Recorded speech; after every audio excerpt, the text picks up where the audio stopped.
खुलुमबाय बड'लेण्ड इंखं टेलिभिजननि स्टुडिय'आव आं मिथिंगा बसुमतारी दिनैनि गाहाय रादाबफ्राव दङ।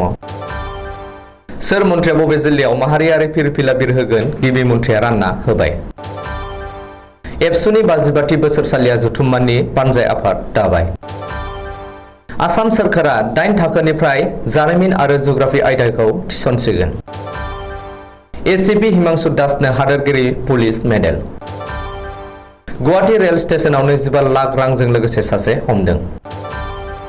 उदांस्रि साननि सिगां आलफानि 4 लिंकमेन हमदों।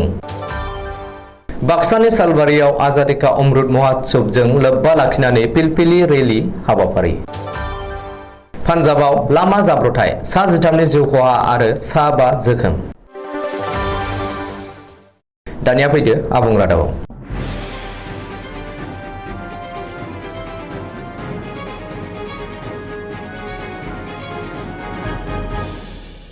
15 आगस्ट भारतनि उदांस्रि साना गेजेराव मोननैसोल' घन्टा दंसै। हादोरनि उदांस्रि सान फालिनायनि गासैबो लाहार-फाहार खालामनाया बे समाव हादोरनाङै आबुं जाबाय।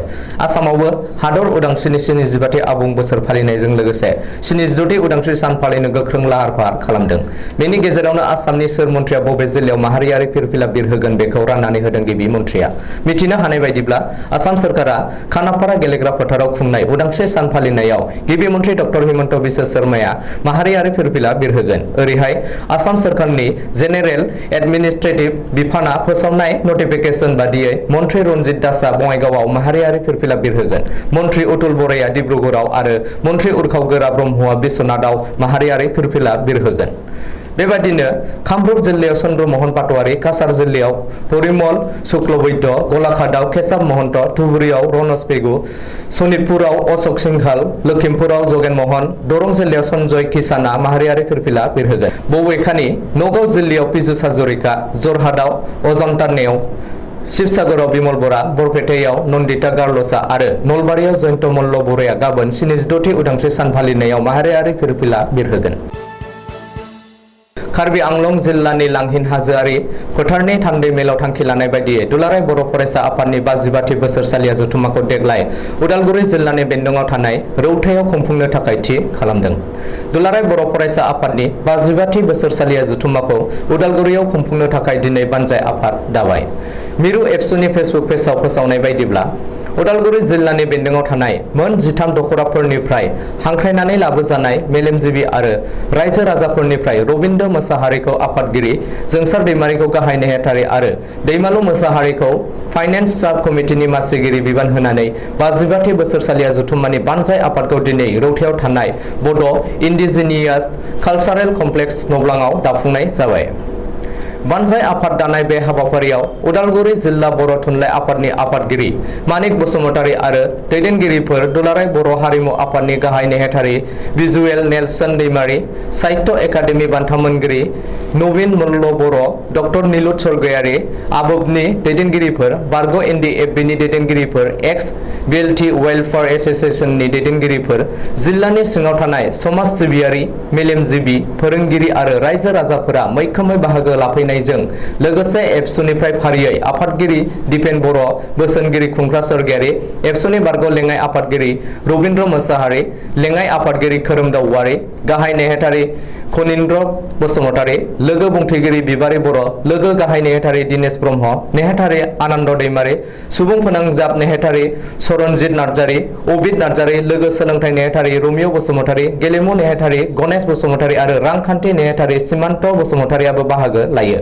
मख'नो गोनांदि जारिमिनारि थावनि रौतायावनो बड'फा उपेन्द्र नाथ ब्रह्मआ 1986 इं मायथाइयाव एबसुनि 8थि आफादगिरि महरै बिबान मोनदोंमोन आरो बर'खौ बुहुमाव सिनायथि होनो आलादा रायजो बड'लेण्डनि थाखाय सोमावसारनायनि बाथ्राया बे रौता जथुमनिफ्रायनो जागायदोंमोन। आसामाव 8 थाखोनिफ्रायनो जारिमिन आरो जुग्राफि आयदाखौ फराफारियाव थिसनसिगोन। बे बाथ्राखौ फोसावदों गिबि मन्थ्रि डक्टर हिमन्त बिश्व शर्माया। मख'नो गोनांदि भारतनि जारिमिन आरो जुग्राफिखौ 8 थाखोनिफ्राय फरा आयदा महरै थिसननो रायजो सोरखारा थांखि लादों होननानै गिबि मन्थ्रिया फोसावदों। बबेखानि रायजो सोरखारा फैबाय थानाय 2023-24 सोलोंथाइ बोसोरनिफ्राय जारिमिन आरो जुग्राफि बे मोननै आयदाखौ 8 थाखोनिफ्राय थिसनगोन आरो बे मोननै आयदाखौ कम्पालसारि एबा लाथारनो गोनां आयदा महरै थिसनगोन होननानैबो गिबि मन्थ्रि डक्टर हिमन्त बिश्व शर्माया फोरमायदों। आसामनि सासे पुलिस अफिसारा हादोरगिरि मेडेल मोननो हादों। आसामनिफ्राय देग्लाय सासेल' पुलिस अफिसारा हादोरगिरि मेडेल मोननो हादों। हादोरगिरि मेडेलनि थाखाय सायख'जानाय आसामनि सासेल' पुलिस अफिसारा जादों एसिपि हिमांशु दास। मख'नो गोनांदि हिमांशु दासआ 1988 मायथाइयाव दुधनैयाव गिबि साख्रियाव हाबदोंमोन। बेनि उनाव गवालपारायाव आरो बे समाव हिमांशुआ दिसपुरनि एसिपि महरै बिबान रुजुनगासिनो दं। गुबुन फारसे आसामनि सा 8 पुलिस जवानफोरखौ साहसि मेडेलनि थाखाय सायख'दों। साहसि मेडेल मोननो हानाय आसाम पुलिसनि जवानफोरा फारियै SDPO Jon Das, SI Jitumoni Deka, SI Bitopan Chutia, SI Ayushnath, lance naik Shambhu Rongham, constable Sombar Rongpi, constable Hondor Singh Tokbi, constable Gradson Marak. मख'नो गोनांदि गाबोन 15 आगस्ट खालि हादोरनि 76थि उदांस्रि सान फालिनाय बुब्लियाव एसिपि हिमांशु दासनो हादोरगिरि मेडेल आरो सा 8 पुलिस जवानफोरनो साहसि मेडेलखौ गथायगोन। ओरैहाय गुवाहाटीनि ACP Diganta Kumar Choudhury, APRO Ulubari SP Biraj Das, गिबि मन्थ्रिनि भिजिलेन्स आरो एन्टि कारापसननि डिएसपि अमृत चन्द्र कलिता, तिनसुकियानि इन्सपेक्टर असीम बरा, सिआइडिनि इन्सपेक्टर जयन्त कुमार बर्मन, सिआइडिनि assistant deputy inspector Devendra Nath Das, सेथि एपिटिएफ बेटेलियननि लेन्स नायक पूर्ण चन्द्र दास, कार्बि आंलंनि लेन्स नायक कमल छेत्री,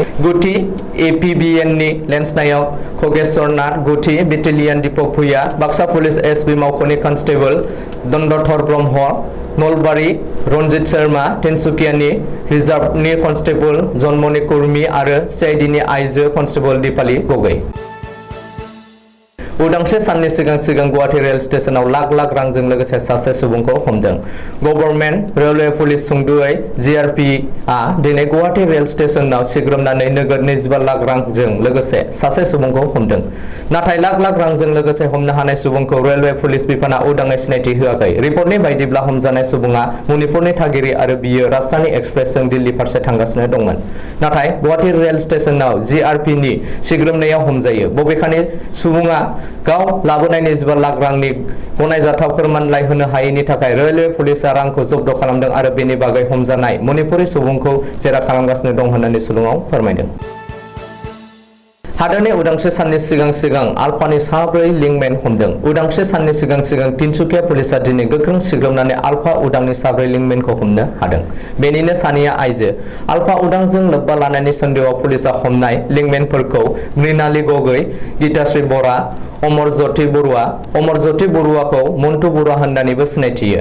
बिसोर साथामबो आल्फा उदांनि लिंकमेनखौ नगाव जिल्लानि पानितलानिफ्राय हमदों। ओरैहाय ब्रैथि लिंकमेनखौ सौरभ सेटिया होनना सिनायथिदों। पुलिस आरो पेरामिलिटारिया पानिमुदियायाव जथाय अपारेशन खालामना सौरभ सेटियाखौ हमदों। मख'नो गोनांदि 15 आगस्ट एबा देग्लायनि 76थि हादोर उदांस्रि सान फालिनायखौ आल्फा उदाङा होबथानायनि उनाव आल्फा उदांनि 4 लिंकमेनखौ हमनो हानाया पुलिस बिफाननि गेदेर जाफुंसारनाय होननानै पुलिस सुलुङाव फोरमायदों। भारत उदांस्रिनि अमृत महोत्सवखौ हादोरनि गुबुन गुबुन ओनसोलफोराव गुबुन गुबुन हाबाफारिनि गेजेरजों हर कर तिरंगा बे हाबाफारिखौ दिन्थिफुंनाय बादियै दिनै बाक्सा जिल्लानि सालबारियाव आजादी का अमृत महोत्सवजों लोब्बा लाखिनानै सालबारि ब्लक कमिटि इउपिपिएल नि बानजायनायाव फिलफिलि रेलीनि गेजेरजों हर कर तिरंगा हाबाफारिखौ दिन्थिफुंनाय जादों। आजादी का अमृत महोत्सवजों लोब्बा लाखिनानै लानाय हर कर तिरंगा हाबाफारिनि थाखाय लानाय फिलफिलि रेलीखौ रुपहिनि खरामारा पिसिडिसि मावख'निफ्राय जागायनाय जादों आरो बे फिलफिलि रेलीखौ 21 नं सालबारि बिएमनि टिसिएलसिसि चेयारमेन बिनन्द मुसाहारि बिथाङा रुपहिनि खरामारा पिसिडिसिनि मावख'आव बेखेवनानै होयो। बे फिलफिलि रेलीखौ रुपहिनि खरामारा पिसिडिसिनि मावख'निफ्राय जागायनानै सालबारि, साउदरपिटा, आनन्द बाजार, गोबर्धना, कालपानि, बासबारि, गुद्दुलि बाजार, मायंपारा आरो सालबारि जानानै रुपहि पिसिडिसि मावख'सिम बे रेलीखौ फोजोबनाय जादों होननानै फोरमायदों। आरो दिनैनि हर कर तिरंगा फिलफिलि रेली लानाय हाबाफारियाव बासबारि पिसिडिसि मावख'आव दान्दिसे सम जिरायनानैबो दै लोंनायजों लोगोसे जाग्रा मुवाफोरबो जालांनाय हाबाफारिबो लादों। बे रेलीयाव गासै 100 सो फिलफिलि जादों आरो बे रेलीयाव इउपिपिएल दोलोनि सालबारि ब्लक कमिटि, सालबारि जिल्ला कमिटि, गासै पिसिडिसिनि चेयारमेन, लेङाइ चेयारमेनजों लोगोसे इउपिपिएल दोलोनि गासै मावथिफोरा बे रेलीयाव बाहागो लादों होननानै टिसिएलसिसि चेयारमेन बिनन्द मुसाहारि बिथाङा खौराङाव फोरमायदों। पान्जाबनि पिरजा नोगोर रहिन इयार खानाव सनिबार खालि गोख्रों लामा जाब्रबथायजों सा 13 सुबुंनि जिउ खहा जादों आरो सा 5 गोब्राब जोखोम जादों। सुलुङाव फोरमायनाय बायदिब्ला पिरजा सेन्ट्रेल रडजों थांबाय थानाय गंसे पेसेन्जार बासआ गोबां अखा हानायनि जाहोनाव लामाखौ मोजाङै नुयैलाय मोनसे हाखराव गलाङो। बेनि अनगायैबो बासनि उन उन फैबाय थानाय गंसे बजाय लानाय ट्राकआबो बासनि सायाव गोग्लैहैदेरो। जाथायनि उनाव जायगानि पुलिस आरो रैखाथि हान्जाया थैनाय आरो जोखोम जानाय बासनि हान्थियारिफोरखौ बोखाङो आरो जोखोम जानायफोरखौ देहा फाहामथायनि थाखाय हस्पिटालाव दैथायहरो। नाथाय जायगायावनो सा 13 जिउ गोमाखाबायमोन होननानै सुलुङाव मिथिहोदों। दिनैनि रादाबा एसेनोसै। गोजोन्थों।